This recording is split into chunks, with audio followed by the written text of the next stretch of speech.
The Minnesota Massacre, 1862, Deadliest Native American Uprising. Welcome to Native Legends and History Stories, where we uncover the darkest chapters of American history. Today's story will challenge everything you thought you knew about loyalty, betrayal, and the true cost of peace. Subscribe now to join us on this journey through time. Blood stained the wooden pews of the Little Episcopal Church near Fort Ridgely, Minnesota. Just hours before, these same benches had held a congregation of peaceful settlers, English farmers, German traders, and converted Sioux Indians. Now they bore silent witness to an unthinkable betrayal that would shake the Minnesota Territory to its core. The morning of August 17, 1862 had dawned with deceptive tranquility. Across the rolling green hills of Minnesota, oak and birch trees swayed gently in the late summer breeze. The vast forest stretched endlessly northward, its feathery canopy undisturbed in the drowsy August heat. Even the birds seemed to honor the Sabbath's peace, their usual chorus fallen silent. In the scattered clearings carved from the wilderness by determined woodsmen, farm tools hung idle on their hooks, scythes and hoes awaiting Monday's labors. At the Lower Sioux Agency near Fort Ridgely, the Little Episcopal Church stood as a symbol of civilization's steady advance. Inside its modest walls, the rector delivered his sermon to an unusual congregation. English and German farmers in their Sunday best sat alongside agency employees, traders, and a small group of converted Sioux Indians. But all eyes were drawn to the commanding figure who sat alone in the shadows at the back of the church. He cut a striking figure, tall and dignified in perfectly tailored black broadcloth that would not have looked out of place in any eastern city. His white collar and dark cravat marked him as a man of sophistication, every bit as well-dressed as the most prosperous white settler present. Yet two details marked him as different. His feet, clad in doeskin moccasins adorned with intricate beadwork that showcased the highest artistry of his people, and his proud face, bronze-skinned and framed by two gleaming black braids that swept down over his shoulders to rest against his broad chest. This was Little Crow, Supreme Chief of the Sanctus Sioux and long-trusted friend to the white settlers. For years, he had served as the living bridge between two worlds, his very presence a guarantee of peace between the settlers and what they called the dark people of the forests. As the service concluded, he demonstrated the impeccable manners that had made him such an effective diplomat. With graceful courtesy, he moved through the congregation, complimenting the rector's eloquence and shaking hands warmly with each person present. Then he strode out, mounted his horse, and rode away, never to return as the friend they thought they knew. Within 24 hours, those same hands that had offered peaceful greetings would be stained crimson with the blood of his fellow worshippers. The transformation from trusted ally to merciless enemy was so sudden, so complete, that for generations historians would debate the true meaning of his final church visit. Was it, as many believed, a calculated move to mask the carefully planned treachery to come? Or was there a more human explanation, a final, bittersweet farewell to people he had genuinely considered friends, knowing he would soon be forced to choose between their lives and the survival of his people? Little Crow defied simple categorization. To the settlers, he appeared to be the model of a civilized Indian, having adopted white man's clothing, customs, and manners. Yet beneath this sophisticated exterior burned the heart of what the settlers would soon call an utter barbarian, though in truth he was something far more complex, a patriot watching his people's world crumble. The seeds of his transformation had been planted years before, fertilized by an endless litany of grievances. Through the red tape of government bureaucracy, he had watched corrupt officials withhold food from his starving people, forcing them to pay exorbitant prices for wormy flour and spoiled bacon. He had seen proud Sioux women fall prey to degenerate white men, resulting in a growing population of mixed-blood children who belonged fully to neither world. Each broken promise, each new humiliation, had slowly poisoned his once genuine friendship with the white community. Every proud Sioux warrior felt the sting of these indignities. To the north, their kinsman Inkpaduta had already chosen violence, his successful raid on Spirit Lake emboldening others to consider the warpath. But none felt the dishonor more deeply than Little Crow. Born into a lineage of chiefs, he had witnessed his people's glory days transform into humiliation, culminating in the shameful Mendota Treaty of 1851 that stripped them of their ancestral hunting grounds. Little Crow's personal struggles mirrored his nation's pain. A drunken fight with his brother had left him nursing a crippled wrist, prompting him to swear off the fire water that plagued his people. Seeking a new path forward, he had invited Christian missionary Reverend Williamson to teach his tribe the white man's ways. The minister had even earned a special place in Little Crow's trust. But such bridges would soon burn in the face of continued degradation. Just 1 week before the uprising, a final insult ignited the powder keg. Little Crow went to the agency, pleading for the government supplies promised to his starving people. The traitor Andrew Gaymerick's response sealed their fate. "If they're hungry, let them eat grass for all I care." Those cruel words would echo through blood-soaked days to come. The spark that lit the flame came 40 miles from the agency. 4 Sioux warriors entered a German family's cabin during their peaceful Sunday dinner. In seconds, the crack of rifles and flash of blades transformed the scene from domestic tranquility to horror. 3 farmers, along with a wife and daughter, lay dead at their own table. As the warriors vanished into the forest, their attack served as the signal. War parties moved swiftly along the Minnesota River at first light Monday.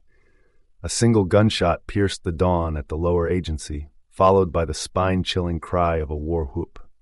Traders and settlers rushing from their homes met death at their doorsteps from carefully positioned Sioux warriors.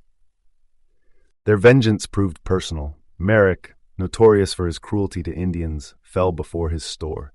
Days later, his corpse was discovered with grass stuffed in his mouth, a grim echo of Gaymerick's taunt. Brancola Bop died across his counter.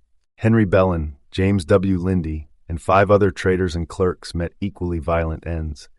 Only the warriors' pause to raid ammunition and food stores prevented total annihilation, allowing about 50 settlers to flee toward the river.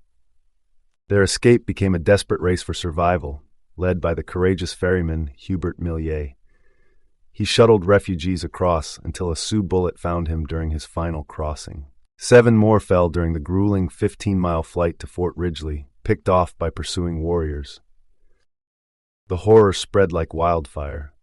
While the main force attacked the agency, smaller war parties swept through surrounding settlements. The countryside erupted in flames as the Sioux moved methodically from farm to farm. Men were killed outright, women taken captive, and children either slaughtered or forced to follow their mothers, their fate determined by the warriors' momentary whims. Lake Chautauqua and Renville County bore the bloodiest toll. In just that first day, over 200 white settlers perished near the lower agency alone. Yet even in this darkest hour, tales of extraordinary courage emerged. Among them, none proved more compelling than the story of 11-year-old Merton Eastlick and his unwavering devotion to his baby brother Johnny. Among the settlers at Lake Chautauqua, the Eastlick family sought refuge in the stream bed's dense rushes alongside their neighbors. Their desperate bid for survival ended when Sioux warriors discovered their hiding place. In the chaos that followed, John Eastlick and 3 of his 5 sons fell to the warriors' weapons. His wife faced capture, but not before making a fateful decision. Finding a moment's concealment, she hid her baby Johnny and gave her surviving son Merton, just 11 years old, a sacred charge to protect his infant brother at all costs, never leaving him until death. Mrs. Eastlick would survive her captivity, eventually escaping the Sioux camp. A mail carrier named Augustus Garzang found her wandering, nearly mad with grief, convinced her entire family had perished. As he transported her toward the safety of New Ulm, 40 miles from the massacre site, they made an extraordinary discovery. There stood Merton, barely alive but still clutching baby Johnny. The boy had carried his infant brother the entire distance on foot, subsisting on wild berries while evading Sioux search parties.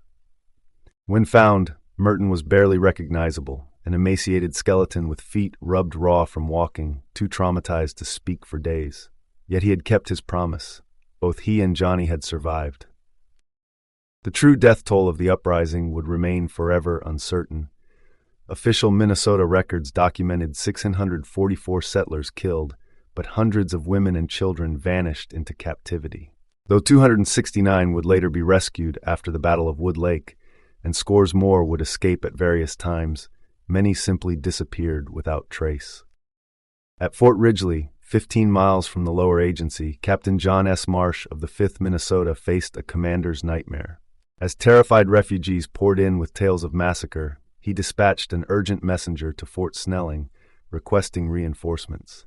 Rather than waiting, Marsh assembled a relief force of 48 men, including interpreter Peter Quinn, leaving only a skeleton crew to defend the fort. They traveled by wagon until a mile from their destination, where the growing stream of refugees and scattered corpses revealed the true scale of the disaster. Young and inexperienced in Indian warfare, but burning with confidence, Marsh led his men toward the ferry crossing. The agency across the river offered an ominous sight, buildings aflame but no signs of life. The apparent abandonment was a deadly illusion. More than 200 Sioux warriors lay in wait, concealed behind logs and brush, weapons trained on the approaching soldiers.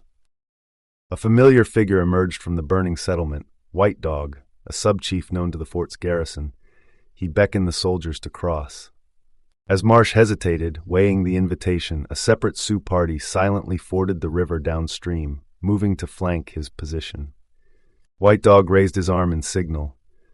In an instant, gun smoke erupted from 100 hiding spots as the trap sprung shut.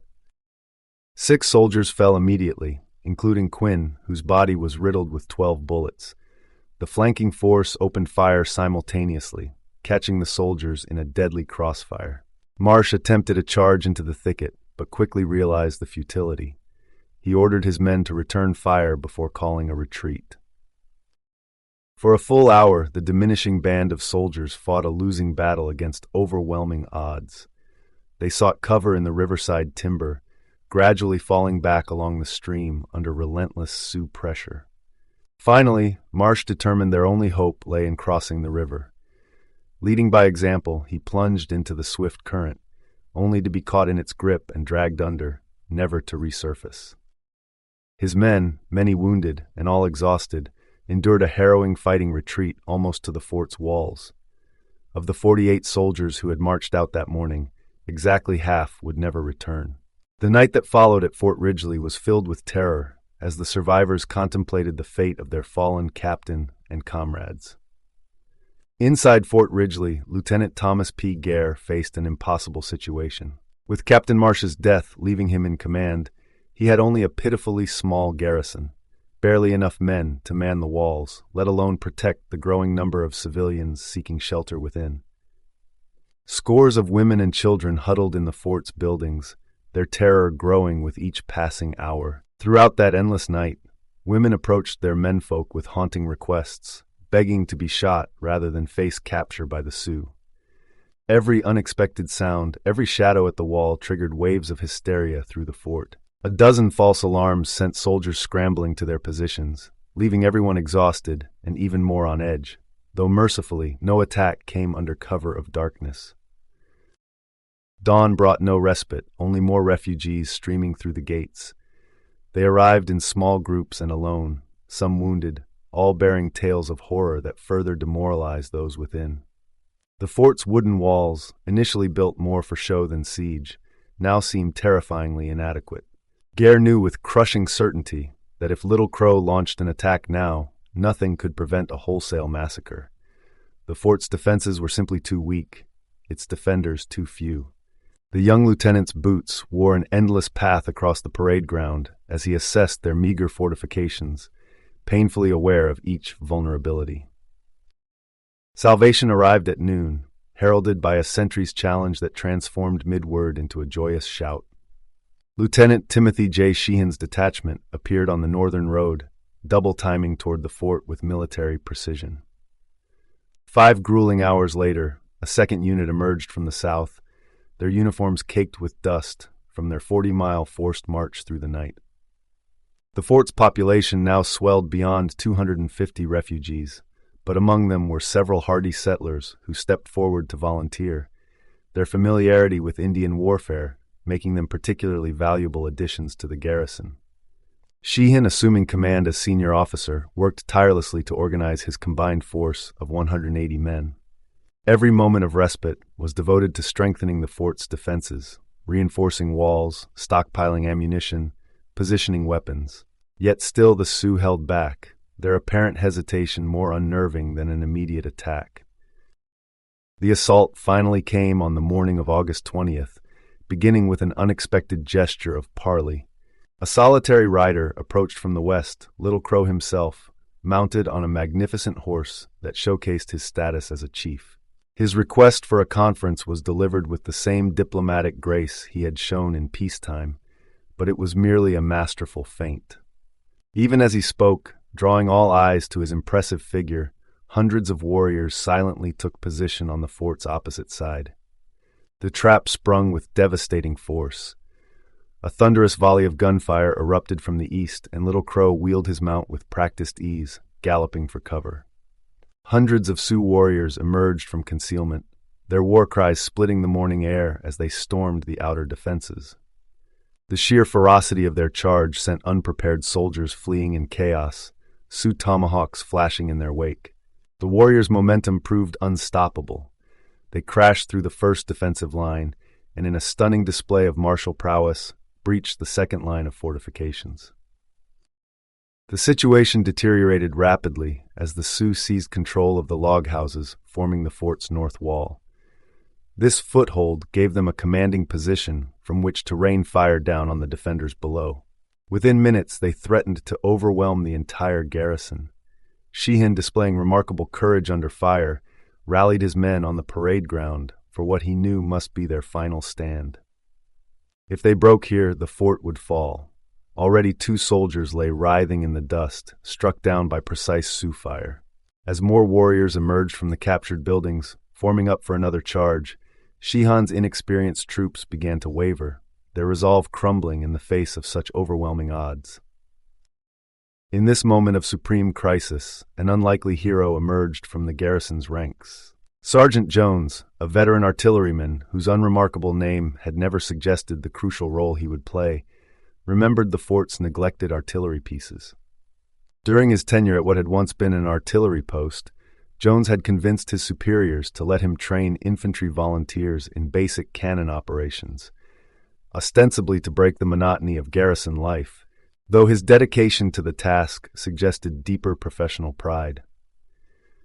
The infantry had treated these training sessions as welcome entertainment, never imagining their lives would depend on these hastily learned skills. Now, as Sheehan's defensive line threatened to collapse entirely, Jones raced to gather his makeshift gun crews. The aging cannons stood silent in their emplacements, waiting to prove their worth. Precious minutes ticked away as the infantry-turned-artillerymen struggled with the unfamiliar loading procedures. Jones, likely unleashing a torrent of choice military language that would have scandalized the civilians in earshot, supervised the desperate preparations. They worked with frantic energy, knowing that everything, the fort, the refugees, their very lives, hinged on their success with these 3 ancient field pieces.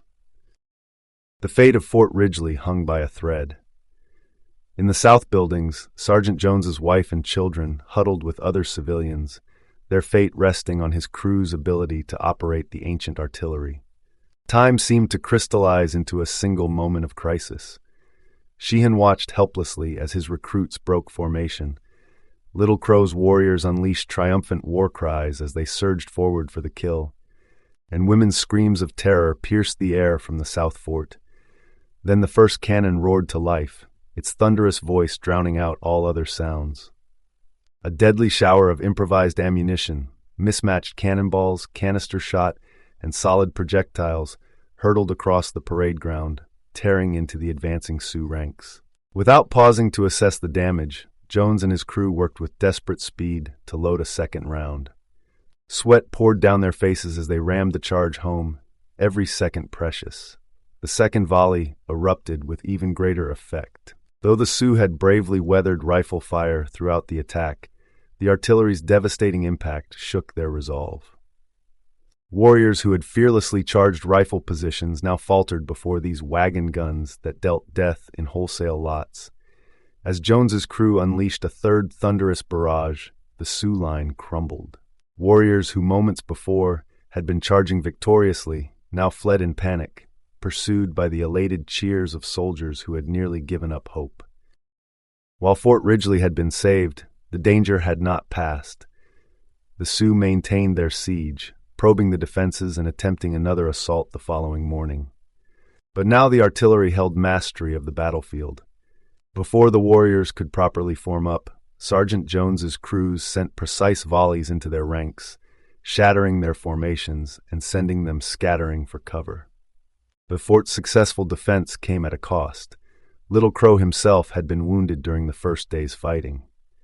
The following attack, led by Sub-Chief Venkata, lacked the chief's tactical brilliance and quickly collapsed in the face of artillery fire. The defeat at Fort Ridgely dealt a severe blow to the Sioux uprising. Beyond their significant casualties, the warriors' morale suffered as their dream of driving whites from Minnesota began to fade. However, the frontier's perils had not ended. The small German settlement of New Ulm, nestled a few miles downriver, now faced the Sioux's wrath. The morning after the agency massacre, citizens spotted a small war party near town. Though they drove off these scouts in a brief skirmish, the encounter sent waves of panic through the already terrified population.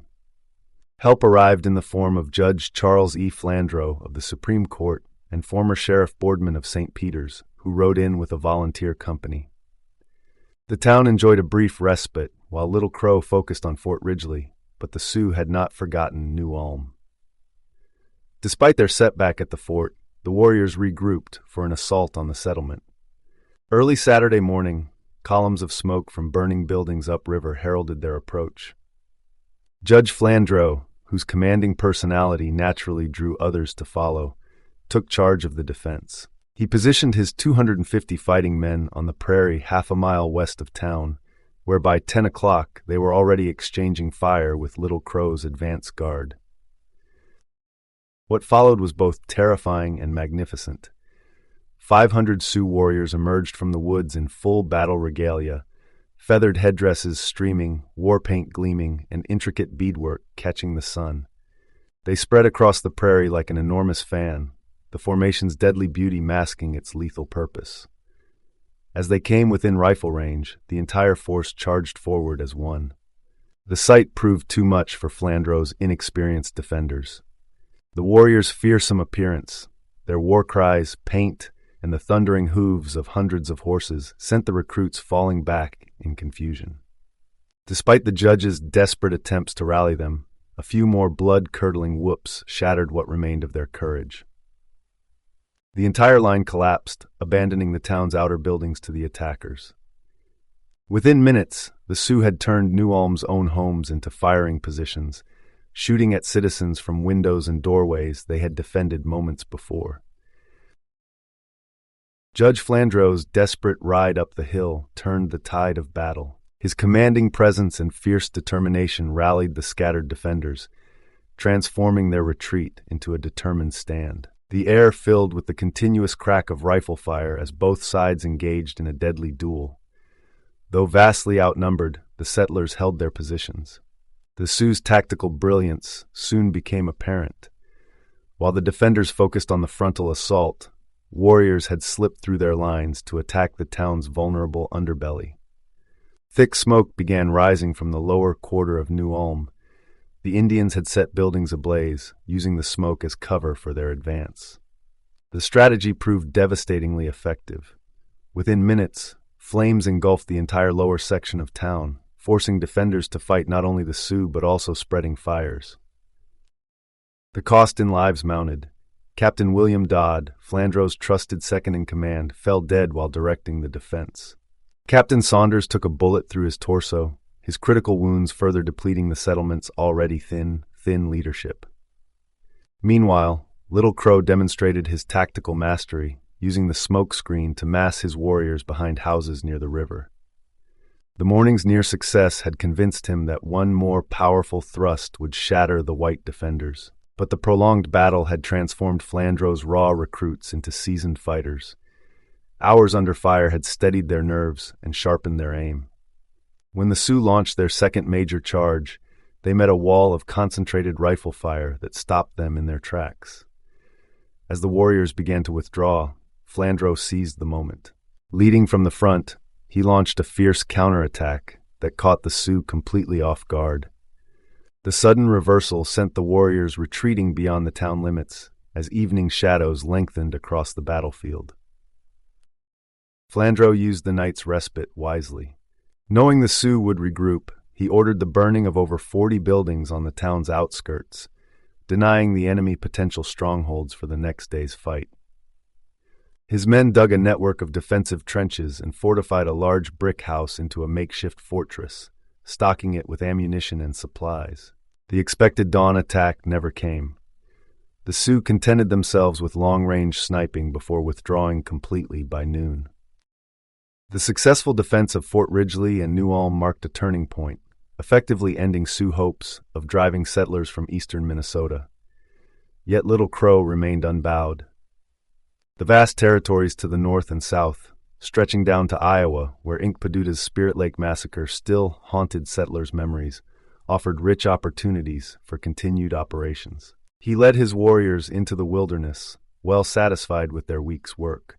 Despite the recent setbacks, they had reclaimed significant portions of their hunting grounds, and their camps overflowed with captured supplies and prisoners. Little Crow's prestige among his people had never been higher. The uprising's dynamics changed dramatically with the arrival of Colonel Henry H. Sibley. A seasoned soldier in his middle years, Sibley brought exactly the combination of military experience and cultural understanding the situation demanded. His fluency in French and Dakota, coupled with deep knowledge of Indian customs and character, made him uniquely qualified to lead the campaign. Within 3 days of taking command, he reached the frontier. 4 days later, his call for volunteers had assembled a force of 1,400 men. Though his troops were untrained and poorly equipped, Sibley wasted no time in marching toward Fort Ridgely.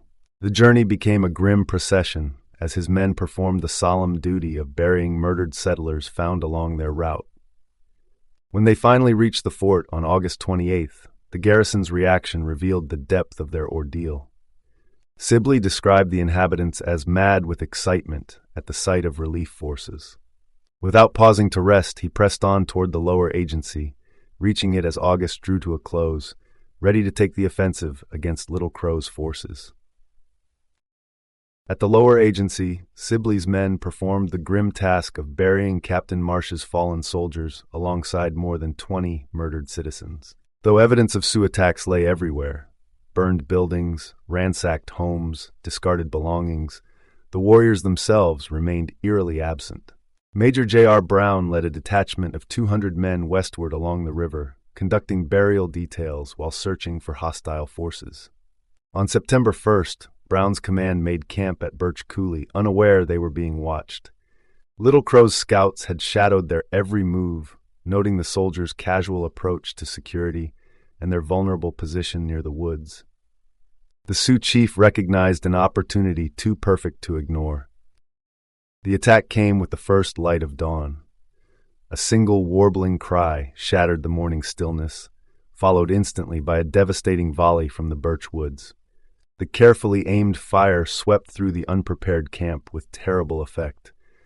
Soldiers still wrapped in their blankets died before they could reach their weapons. Horses screamed and thrashed in their picket lines, adding to the chaos. The ground quickly became littered with dead and dying men and animals.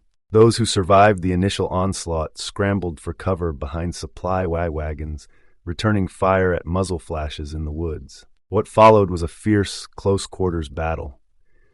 The Sioux pressed their advantage, pouring such an intense volume of fire into the camp that nearly every horse was killed. Bullets riddled the wagon barriers like rain, offering increasingly less protection to the defenders huddled behind them. Brown's entire command faced imminent annihilation. Colonel Sibley, still at the agency, heard the distant sound of gunfire. Years of frontier experience told him the difference between a skirmish and a major engagement. Without waiting for detailed reports, he immediately marched his main force toward the sound of battle. His timely arrival at Birch, Coulee forced the Sioux to withdraw up the valley, but the scene that greeted him testified to the battle's savagery. Brown's camp had been transformed into a charnel house. Dead and wounded men lay scattered among the corpses of horses. Supply wagons stood perforated like sieves from sustained rifle fire. The casualty figures were staggering. Of Brown's 200 men, 24 lay dead and 67 suffered wounds, a nearly 50% casualty rate. Sibley had no choice but to retreat to Fort Ridgely with his wounded, while the Sioux celebrated a victory that erased the sting of their defeats at New Ulm and Fort Ridgely. The battle's outcome forced Sibley to confront an uncomfortable truth. His hastily assembled force was not ready for serious combat. He established a training camp, determined to drill his raw recruits into a proper military unit. This necessary delay gave Little Crow freedom to operate. The Sioux chief led a bold raid deep into northeastern Minnesota, targeting the town of Hutchinson. When Captain Richard Strout's company attempted to intercept them, the Sioux turned the engagement into a running battle, pursuing the soldiers for miles. The chase ended at the cedar mills, though Hutchinson itself, like most frontier towns by now, had been too well fortified for direct assault. Little Crow returned to his reservation camp with more scalps and plunder, his reputation further enhanced. While Sibley drilled his army, a complex diplomatic dance began. Hundreds of prisoners, predominantly women and children, remained in the Sioux camps. Their fate weighed heavily on Sibley, who understood Indian warfare well enough to fear that a direct attack might trigger a wholesale massacre of hostages. Little Crow proved himself as skilled in negotiation as in battle, drawing out the talks while continuing to launch raids that kept Minnesota in constant turmoil. By September 18th, Sibley had finally forged his 1,600 men into a credible fighting force, supported by 2 pieces of artillery. He marched northwest toward the Yellow Medicine River, where scouts reported the main Sioux village. Little Crow recognized this advance as fundamentally different from earlier operations. The chief understood his position's weaknesses. His warriors, though individually skilled, lacked the discipline for sustained combat against organized troops, especially when artillery was involved. Little Crow faced his greatest military challenge. His warriors excelled as individual fighters, demonstrating remarkable skill in marksmanship and close combat, but they lacked the disciplined organization of regular troops. Artillery particularly concerned him. His men would not stand against cannon fire, and coordinating large-scale maneuvers proved nearly impossible. However, the Sioux possessed significant advantages in mobility, scouting, and ambush tactics. Little Crow crafted his battle plan around these strengths. The terrain favored his strategy. Sibley's force would have to traverse the deeply timbered gorge of Yellow Medicine, a natural bottleneck perfect for ambush. As the column approached Wood Lake and descended into the canyon, Little Crow's carefully laid trap began to unfold. A small party of Army foragers, ranging ahead of the main force, suddenly came under fire.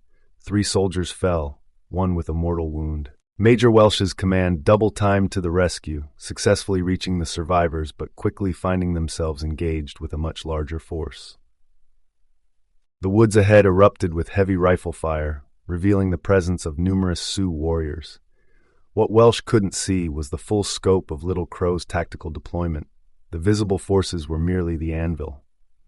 2 large contingents of warriors lay hidden in perfect ambush positions, one along the eastern road and another concealed in a ravine to the right, forming the hammer of Little Crow's trap.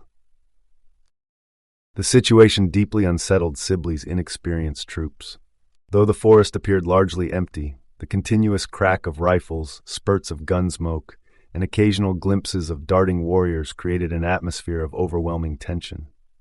The constant whine of bullets overhead, punctuated by the sharp impact of successful hits, frayed the men's nerves. Welsh, perhaps frustrated by the invisible enemy, ordered a charge into the woods. His men advanced with determination only to find their quarry had vanished. The Sioux, employing tactics that had proved devastatingly effective against Braddock's forces a century earlier, shifted away from the direct confrontation. Instead, they poured devastating fire into Welsh's exposed flanks. The major found himself forced to halt his advance. A staff officer galloped across the battlefield, carrying Sibley's order to withdraw. Welsh, stubborn in the heat of battle, initially refused to comply. Only after a second, more emphatic command did he finally order his men to fall back towards Sibley's main force, which had formed defensive positions on a low hill. This withdrawal presented Little Crow with his moment of opportunity. His warriors surged forward in pursuit, engaging Welsh's men in vicious hand-to-hand combat. As the soldiers began to break into a run, the Sioux chief saw his chance to split Sibley's army in two. However, Sibley proved equal to the crisis, rapidly deploying 5 companies under Colonel Marshall to counter the threat. This timely intervention drove back the Sioux attack, but the battle was far from over. Having lost their chance for a decisive strike, the Sioux launched a series of determined assaults against the American position. For 2 hours they made repeated attempts to take the hill, demonstrating remarkable courage under fire. Their most promising moment came during a headlong charge against the extreme left of Sibley's line, which nearly succeeded in breaking through. Only the steady nerve of Major R. N. McLaren and his 2 companies of recruits prevented a breakthrough. The battle's momentum shifted when Union forces discovered the Sioux hidden in the ravine. Marshall, supported by artillery fire from 2 guns, led a decisive charge that cleared the position. This setback, combined with mounting casualties, began to sap the warriors' aggressive spirit. As the day progressed, fire from the woods gradually slackened until, as if responding to an unseen signal, the Sioux melted away into the forest. Sibley, encumbered by his wounded, established camp on the battlefield. In the Sioux village that night, Little Crow confronted the implications of his defeat. This battle, fought on ground of his choosing with every tactical advantage, had ended in failure. The solidarity of his people began to crumble. Though he argued forcefully for killing their white captives in retaliation, other chiefs, sensing the changing tide of war, refused to support such drastic action. Their rejection marked the end of Little Crow's authority. The great Sioux camp dispersed across the plains, its warriors scattering in all directions. The final chapter of the uprising unfolded through diplomatic channels. Sibley, working through friendly Ojibwa intermediaries, contacted 3 Sioux chiefs who had opposed the violence. He offered them amnesty and pardon in exchange for the safe return of captives. On September 26th, this initiative bore fruit when 269 prisoners, mostly women and children, were delivered to the Army's camp. The captives presented a striking sight in their Indian clothing. Among them were women from all walks of life, educated ladies who had run frontier businesses and schools alongside immigrant settlers who barely spoke English. Despite their differences, they had formed strong bonds during captivity, helping each other tend to the sick and care for young children. Their reactions to freedom varied dramatically. While many wept with joy and relief, others seemed emotionally paralyzed, their vacant stares revealing the trauma they had endured. That night, soldiers gave up their tents to the rescued captives, choosing to sleep on the hard ground outside. The next day brought bittersweet reunions at Fort Ridgely as surviving relatives claimed their loved ones. For many, however, there would be no reunion. Their families had perished in the uprising's early days. Though the main conflict had ended, justice remained to be served. Sibley's forces rounded up 1,500 Sioux, imprisoning them at Fort Snelling and Mankato, while others fled across the plains, carrying their grievances to distant tribes. The great court-martial that followed remains one of the largest legal proceedings in American history. Of 392 Sioux tried for acts of extreme barbarity, 307 received death sentences, while 16 were condemned to prison terms. President Lincoln personally reviewed the trial transcripts, commuting most sentences, but confirming execution for 39 warriors whose atrocities had been clearly proven. On December 28th, these men met their fate on a specially constructed gallows in what would become the largest mass execution in American history. Yet Little Crow remained at large, a shadow that haunted Minnesota's consciousness. Though his followers had abandoned him, rumors persisted of him gathering new forces for another invasion. His name inspired such terror that settlers refused to return to their abandoned farms, fearing his revenge. The chief's story reached its end on July 3, 1863, near Scattered Lake. Nathan Lapson and his son Chauncey, hunting deer in the dense northern woods, stumbled upon two Indians gathering berries. In the climate of fear and suspicion, any Sioux was considered hostile. The elder Lapson fired, wounding one of the gatherers. As the second Indian tried helping his companion onto a horse, the wounded man attempted to return fire.